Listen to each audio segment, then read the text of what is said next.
in our He outlook. saw the blue vein, and Yes. there was this little vanity in her. Here she was probably 80 years old, 86 years old now, and she's saying, "What is that blue vein in my arm? It must mean I'm getting old." And so once again, she was girlish, but her hearing impairment made her into a screechy type individual. And this is the memory you have of Loren as a boy, always being pursued by his screaming mother. I mean, nothing he can do. I mean, he gets in a fight, and every kid gets in a fight sooner or later.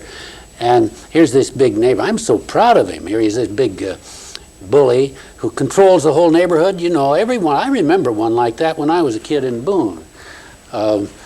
Lois, and I used to go, I remember, I used to go around through the alleys because I didn't want to meet him. I knew he'd knock the daylights out of me, and I'd find devious ways to get home.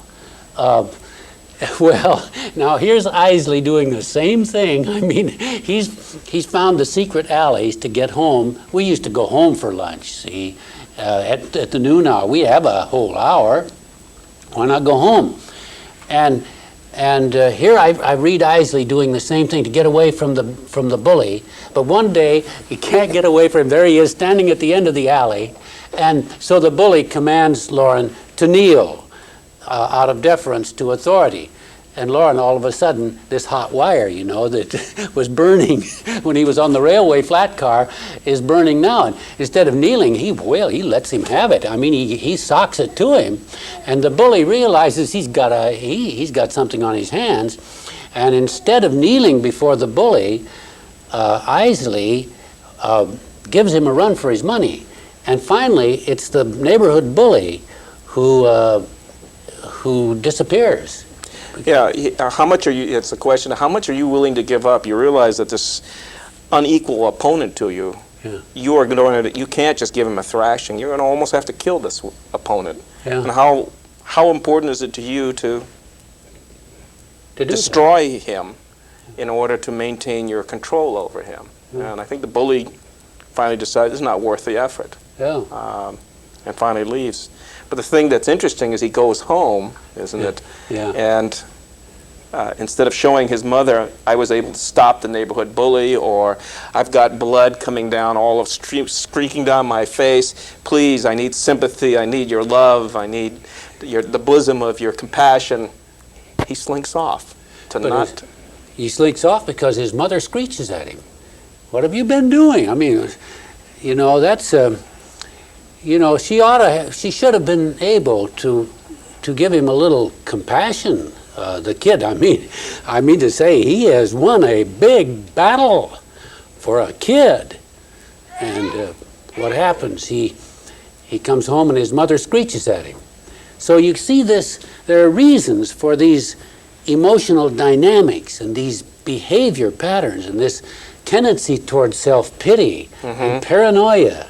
Mild paranoia, I mean sane paranoia, but maybe all of us have some traces of it. And his first real challenge to his mother is when the family moves to Aurora, Nebraska. And he's not formed close relationships in Lincoln, I guess, but he moves to Aurora, and there the neighborhood kids, as they do in all neighborhoods, when someone new moves to the neighborhood, they come and sniff him out, and he wants to be part of the gang, to make himself a part of this new endeavor, to make himself a new Loren Eiseley, I guess. Sure. And of course, just at the moment that he's about to become friends and they're getting together, out comes his mother, and she screeches at him to come home. And at that moment, he makes a fateful decision in life. Do I listen to my mother and come home, and therefore lose the respect of these people that I'm trying to become a part of? Or do I defy my mother and become part of this gang and have another life? And of course, that's a very difficult decision. I think that's a decision that all children make in one form or another, but in this case it's a very catastrophic decision for him, and he makes the decision to not listen to his mother, and he runs away with his friends. Yeah. And that's one of the pivotal points in his life. Now they don't seem to stay long in Aurora. Anybody here from Aurora? Well, they don't. It's a town about 70 miles west of Lincoln, I think. They don't seem to stay long. They come back in, and a lot of Eiseley's boyhood is focused around that pond, which is now part of the country club there in Lincoln. Yes. The thing that makes this book so endearing to me is that I can go. I've lived in Lincoln for 17 years, and I can take you on this tour to these places that were important to him. I can take you to this pond at the country club, which has now, of course, been sanitized. And there are conduits and containers, they're concrete containers, and they drain it. They drain it every fall, you see. But in those days, it had a mud bottom, and there were pollywogs in there, and minnows, and Eiseley loved to play in that pond. And slime and all the Yeah. things that duckweed and things that people don't like. Yeah. But in that environment, he again has to improvise, and it's this ability to improvise alone and unintended. The flashback comes when he's in a small bookstore, some abstruse bookstore, and all of a sudden, lying on the table is a copy of the book that he used to build his aquarium from. And if you go and get a book today on how to build an aquarium, it's very antiseptic.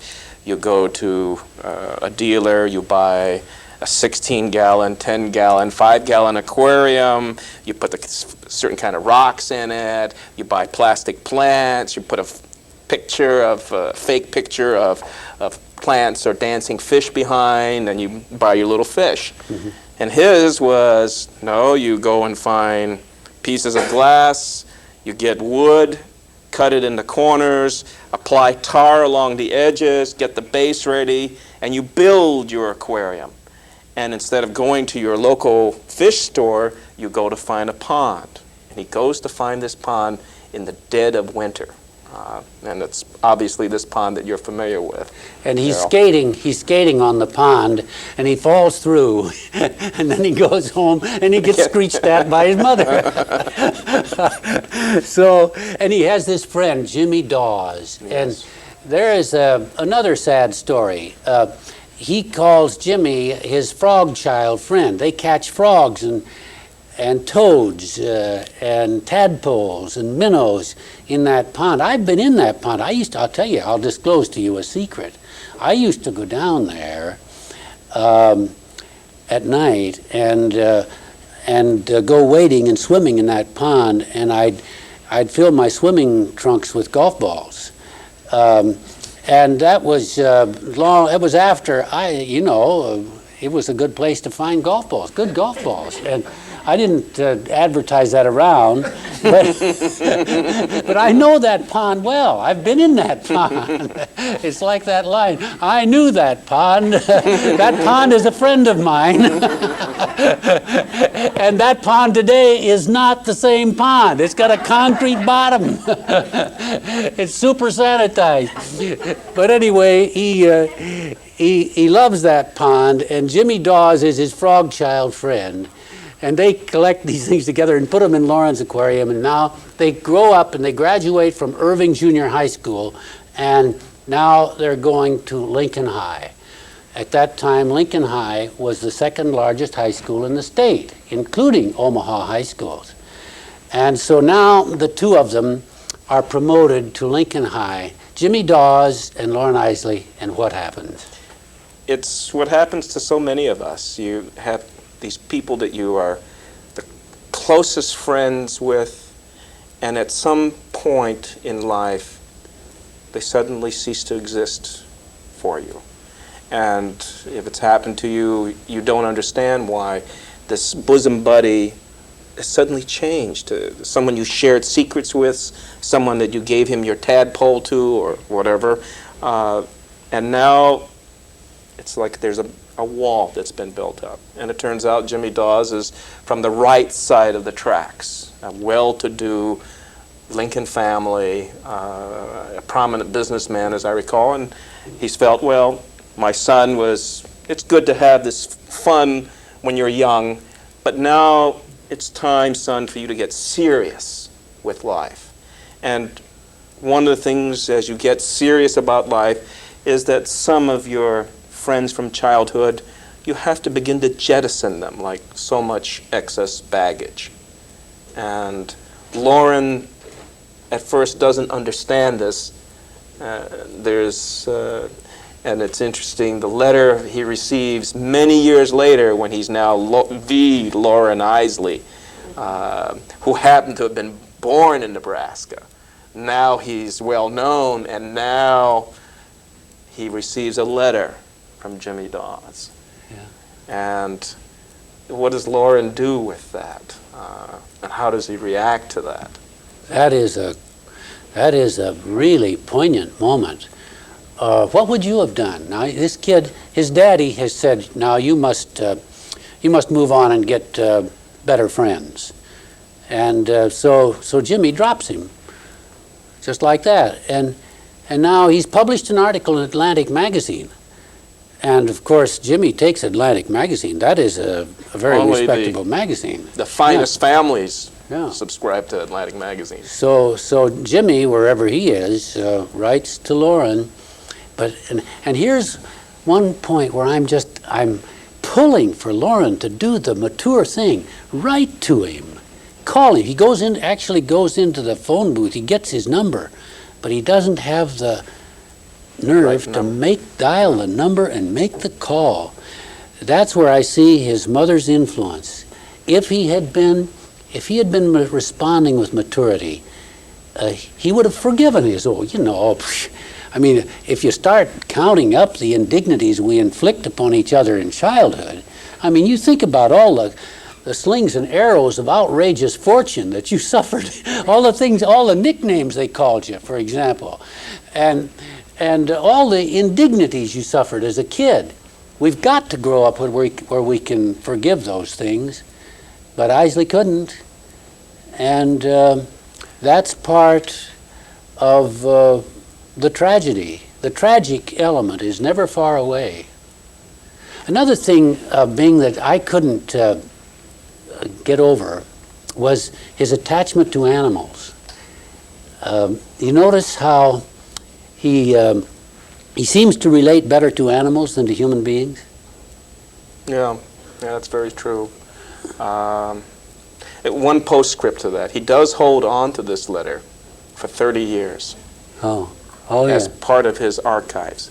Yeah. And he opens it one last time and looks at it and realizes, I really should have done something about that. Mm-hmm. And then burns it.